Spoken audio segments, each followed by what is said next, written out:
Hi, guys. Today, I'm going to share a technique so powerful, it might as well be a superpower, but it's rarely even talked about. The technique that I'm speaking of is self controlled silence when it comes to women. Now, before I break this down and all the complexities, let's take a minute to understand what this is and what it's not, because it could be used for good and for bad. But I'm really urging you guys not to use it for bad. Self controlled silence is a very misunderstood thing. It's not about being weird or boring or anything like that. It's about making a strategic choice to hold back, to listen more than you speak, to observe more than you act.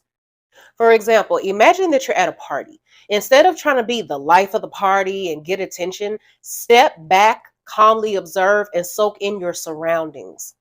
Now, this technique might seem counterintuitive because we're told so much and so often that in order for a man to successfully get a woman, he has to chase, he has to be proactive, he has to show interest, etc. And yes, that is a piece of the puzzle because men are hunters and women are nurturers. But there's another side to this story that's another key element.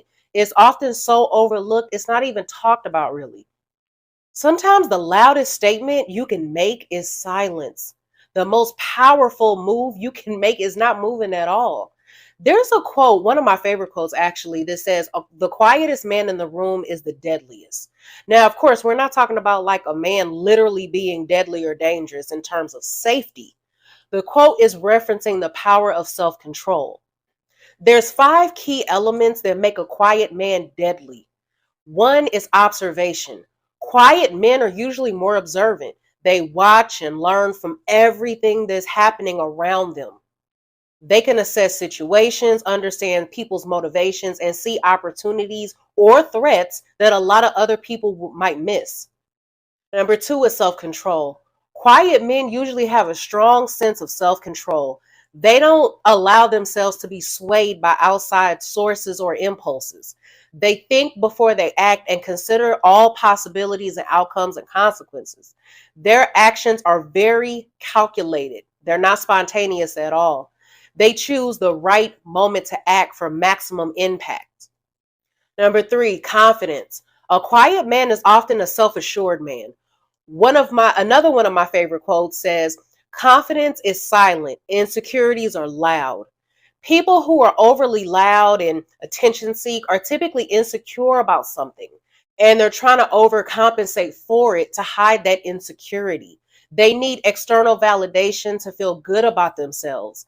Silence makes most people feel uncomfortable, so they feel the need to fill it with talking.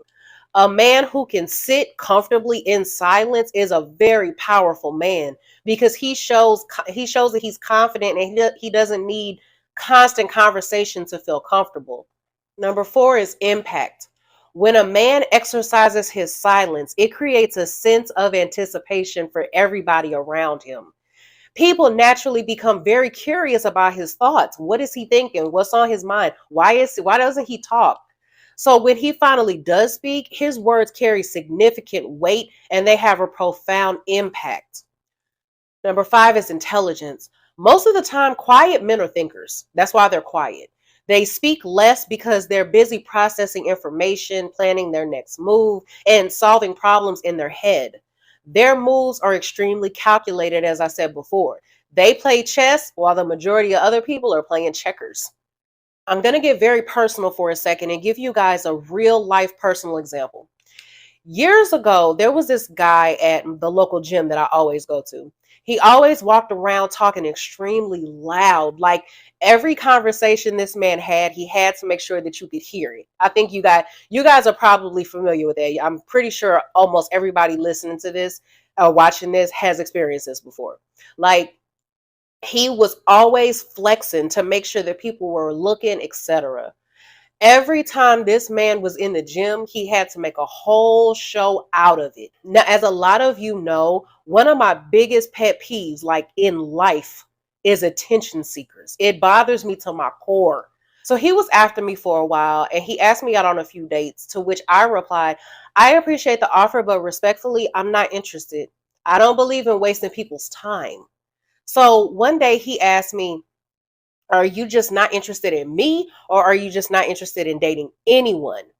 So to that, I responded, I think you're an amazing guy, but I feel like you don't know you're amazing. You try so hard to get attention, and that's not attractive to me at all. I'm not interested because it feels like you're trying to prove something. You're trying too hard. You're an extremely handsome guy. You don't have to do all of that. That's why I'm not interested. I want you to know your worth. Meanwhile, at the same gym, there was a different guy who didn't socialize too much, primarily stayed to himself, etc. So he stuck out to me. So when he respectfully approached me, I was excited to get to know him more.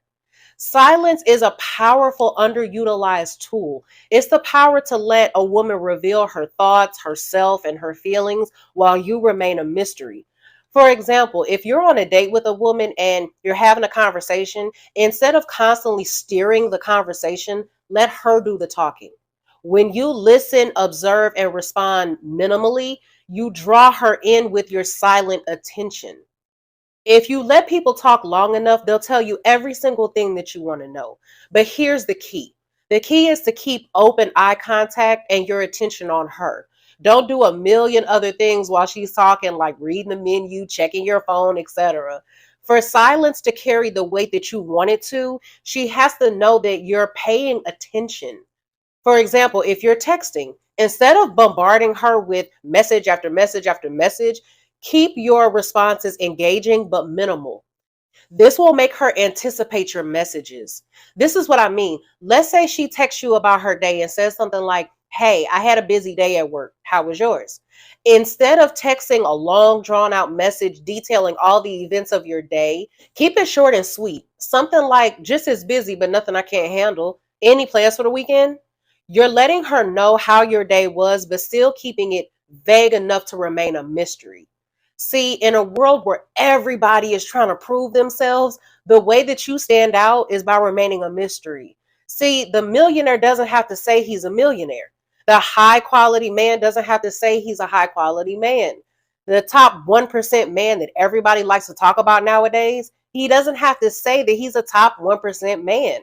It's just known by his moves, his mannerisms, his energy, and his self control. The moment that you harness the power of self control, you become that irresistible force that women can't help but to be drawn to. So until the next video, I'll see you guys later.